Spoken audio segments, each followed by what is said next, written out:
Here's more wrestling news for December 15th, 2021. And your headlines for this afternoon include, we all thought he was going to die. Indie wrestler feared the worst during referee stabbing by Hannibal Devon Nicholson. Referee Lando Deltoro going back to hospital after Hannibal attack. He didn't know a headlock from a headlamp. Bret Hart bashes former WWE World Champion in Salacious interview. NXT's no-holds-barred opener a sign of things to come for former champion. Charlotte Flair says who she thinks is the future of WWE's women's division. That's why he was exiled. Former WWE employee explains why top name in the company spent 7 years away. Street Fight and more announced for next week's NXT 2.0. We are kicking off today with Devon Nicholson, better known as Hannibal, who attacked the referee of his match in a recent indie event with a spike, severing an artery after allegedly going off script. After a trip to a hospital, a lot of blood loss, and several staples in his scalp, referee Lando Deltoro is okay, but Hannibal could face being prosecuted. According to Fightful, charges weren't pressed at the time of the attack, but sources close to the situation have said that there's still a strong possibility that charges will be filed.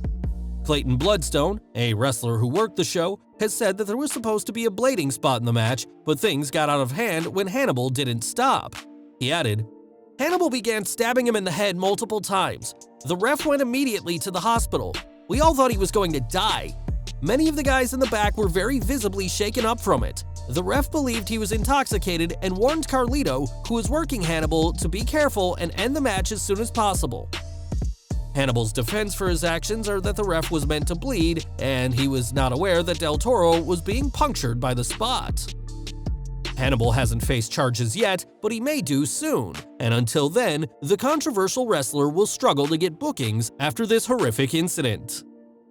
Not long after the attack, a GoFundMe was set up by Del Toro's friend Kelsey Gibson to help the referee deal with the cost of medical care after this attack. Now, an update has been posted on the page, and unfortunately, Del Toro is heading back to the hospital, although Kelsey didn't explain why he was going back. On Twitter, Del Toro said he wanted to present the facts and that he currently has a blood infection, which is why he went back. He added that the doctors don't think it's hepatitis C, which Hannibal himself sued Abdullah the Butcher over getting during a match between the two, but he thinks it's a reaction to the gold paint used at the show. Del Toro said he will be on high-dose antibiotics and loves all the support he's been given so far. At the time of the attack, Kevin Sullivan reportedly told Del Toro to kayfabe the cops, and we can only hope that an event like this never happens again in the ring. Although he may be one of wrestling's most controversial names, there's no denying that Hulk Hogan is one of the biggest stars in wrestling history and was unquestionably the man for years. Hogan feuded with some of wrestling's top names, including Bret Hart, who doesn't have many positives to say about the Hulkster.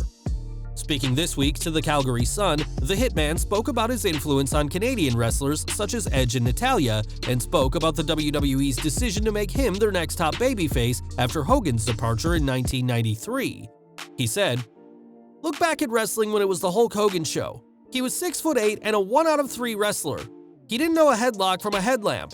He didn't know very much. He knew how to do a clothesline and maybe a body slam. He was very limited. Vince McMahon took a chance with me and made me that champion."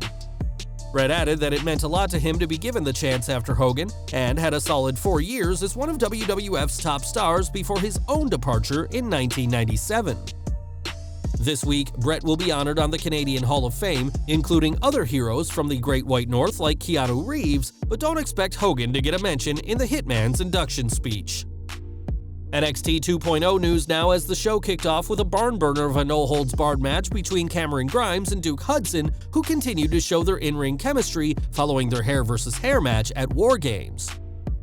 After a cave-in on a steel chair, Grimes picked up another win, though the argument could be made that Hudson needed the win more. Not only did he lose, but his bald head was revealed to the world, a spot that could have happened mid-match, which still would have allowed him to get the win. Hopefully things will get better for the Australian superstar, who continues to get the short end of the stick, but for Grimes, we hope to see him become a valuable asset on either Raw or SmackDown.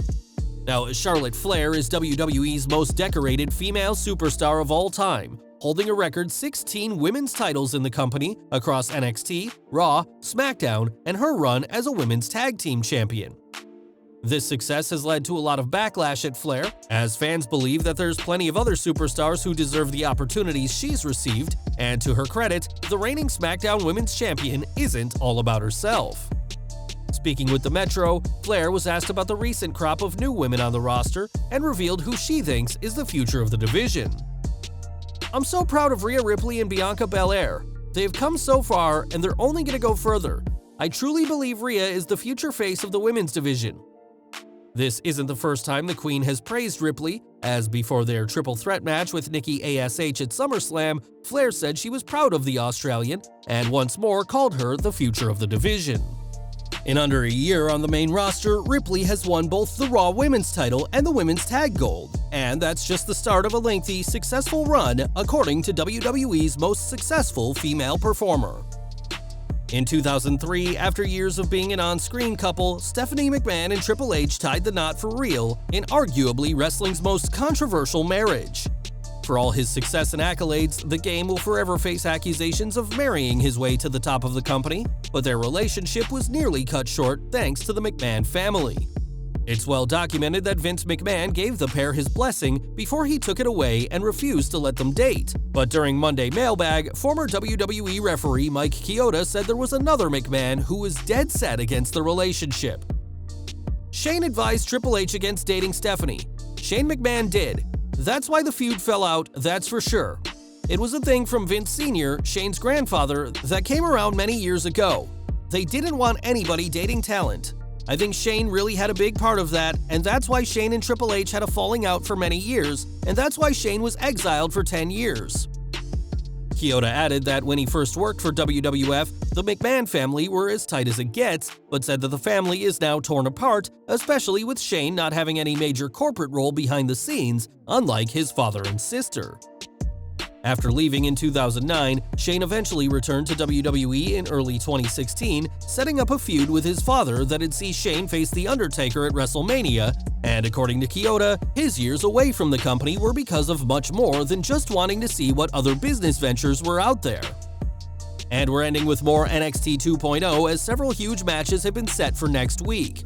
On next week's show, Dakota Kai and Raquel Gonzalez will settle their feud for good when the former friends and inaugural NXT Women's Tag Team Champions face off in a street fight. The show will also see Pete Dunne face Tony D'Angelo, while Trick Williams vs. Dexter Lumis has also been confirmed. Finally, Von Wagner will be in action next week against an opponent to be named after saying this week that Kyle O'Reilly was the first body to break. We'll have to see who steps up to Von Wagner next week and what'll be the final NXT 2.0 before Christmas. Well guys, that's our news for today. Please share your comments below. Also hit the like button, subscribe to our channel, and hit the bell icon to receive all notifications. And as always, thanks for watching.